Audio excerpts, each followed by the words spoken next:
Welcome साथियों, आपका हार्दिक स्वागत है। यदि आप इस चैनल से पहली बार जुड़े हैं तो सब्सक्राइब जरूर कीजिएगा।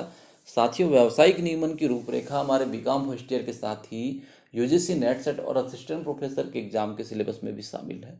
ऐसे में अच्छा होगा कि बीकॉम कोर्स के दौरान इसका नोट्स बनाकर बहुत अच्छी तैयारी करें ताकि फ्यूचर के एग्जाम में भी हम बेहतर लाभ ले सकते हैं। साथियों, आज का हमारा टॉपिक है प्रतिफल। इसको कंसिडरेशन भी बोलते हैं। तो आइए इस पर चर्चा करते हैं। प्रतिफल के संबंध में परिभाषाएं। ब्लैकस्टोन क्या लिखते हैं? प्रतिफल वह मुआवजा है जो अनुबंध का एक पक्षकार दूसरे पक्षकार को देता है। दो पक्षकार होते हैं तो एक पक्षकार उसका मुआवजा दे रहा है दूसरे पक्षकार से वचन लेने के संबंध में।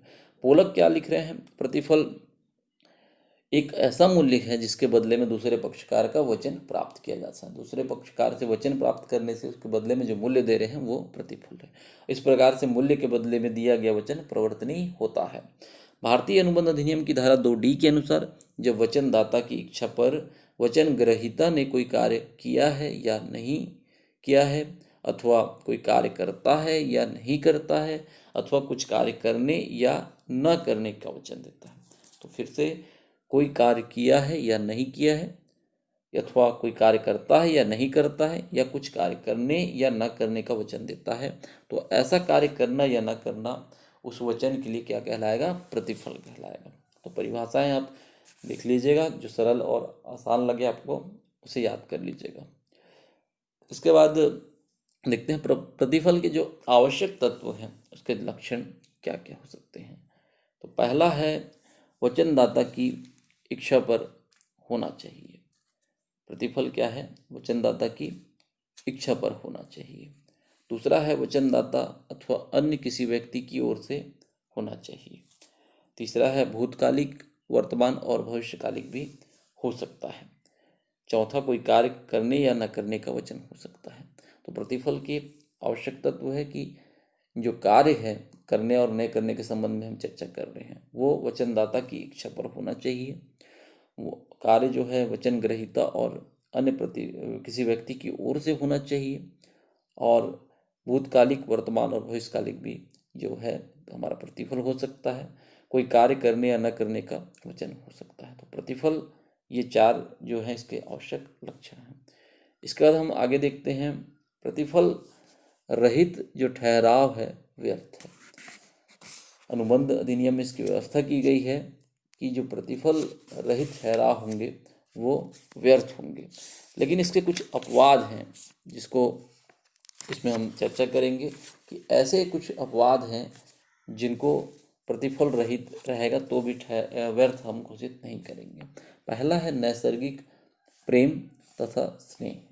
नैसर्गिक प्रेम तथा स्नेह, तो इसके अंतर्गत अनुबंध अधिनियम की जो धारा है 25(1) के अनुसार अनुबंध अधिनियम की धारा में उल्लेख है कि यदि कोई ठहराव लिखित और अधिष्ठित है और ऐसा ठहराव नैसर्गिक प्रेम और स्नेह से प्रेरित होकर है तो ऐसे पक्षकारों के बीच में किया गया जो ठहराव है उनके निकट संबंध के कारण वो वैध अनुबंध होगा और वैध प्रतिफल हम उसको मानेंगे।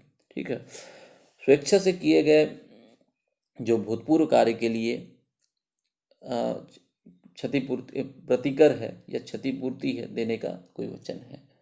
तो स्वेच्छा से अगर कोई काम कर रहे हैं, सामान्यतः प्रतिफल ऐसे कार्य को कहते हैं जो वचनदाता की इच्छा पर किया जाता है।